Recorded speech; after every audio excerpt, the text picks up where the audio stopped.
Hi, my name is Taylor Jackson, and today I'm going to talk to you about the life and legacy of Billy Graham.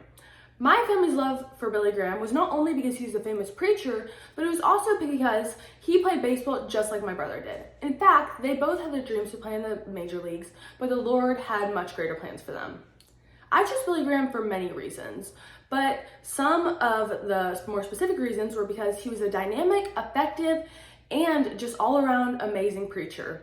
According to an online source I found called SamaritanPurse.org, it states that Billy Graham taught to over 218 million people in 185 countries. And here is a visual picture for you of the countries he taught in, and you can see that.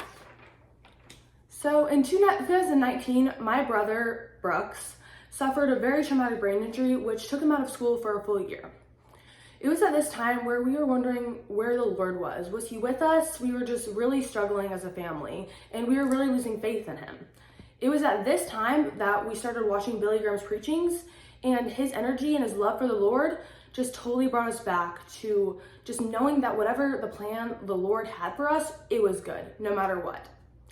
Today, I will not only be telling you about the life and legacy of Billy Graham, but I'll also be telling you about his early life. I will explain his crusades to you, and finally, I will talk about the legacies he left on this world. So let's start out with his early life. Billy Graham grew up on a small farm in North Carolina and wasn't really interested in knowing the Lord until he went to a revival by Mordecai Ham at the age of 16. It was here where he became a passionate Christian, and he knew the Lord had a calling for him. Shortly after, he married his lifelong love, Ruth Graham. Here is a picture of both of them. They're an adorable couple. And Billy Graham explains, according to CitizenTimes.com, that Ruth Graham was one of the greatest Christians he ever knew. In fact, they were married for 60 years and have 5 children together. Now that I've told you about Billy Graham's early life, I will now explain his early beginnings as a preacher. According to Greg Laurie, Billy Graham, who wrote the book Billy Graham, the Man I Knew, Billy Graham did not have an easy beginning.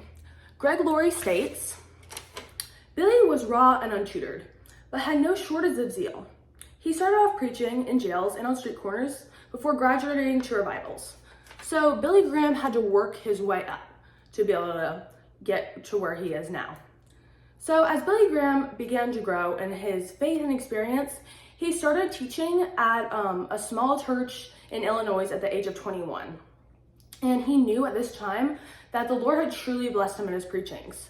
Laurie continues to write in his book, in no time, Billy's services were overflowing and hundreds of people were coming from each week from all walks of life.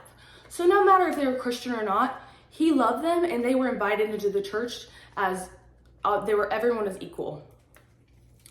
Billy Graham was just like us in a way. He often had hard times and often struggled in his faith, even though that may be shocking since he was such an incredible, famous teacher. He often questioned the Bible, and if something was wrong in his life, he would be like, Lord, why would you let such a horrible thing happen? And according to the documentary, Billy Graham, An Extraordinary Journey, one night, Billy Graham walked out into the woods, set down his Bible, and just prayed over his doubts and fears. Billy said, God, this is your word, and even if I don't understand every word, I trust you because I have faith in you and want to follow you. And from that point on, Billy began to continue to preach to millions of people much more passionately than he was before, with much more faith in the Lord. And he just grew stronger and stronger from there. So now that I have told you about Billy Graham's early life, I will tell you about his crusades and the many millions of people he influenced and brought to the Lord.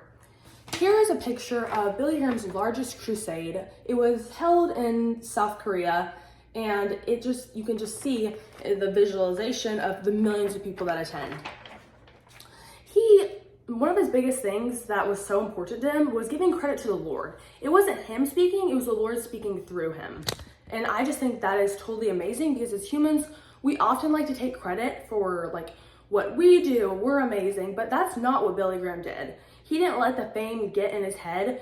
He knew that it was the Lord's calling, and no matter what, he would love the Lord, and it was not him speaking, but the Lord speaking through him. He brought just millions of people to Christ and was overall one of the most famous pastors to ever be heard of. And his power, he talked to the heart. He talked to every individual's heart. It wasn't a shallow preaching, a general preaching to everyone.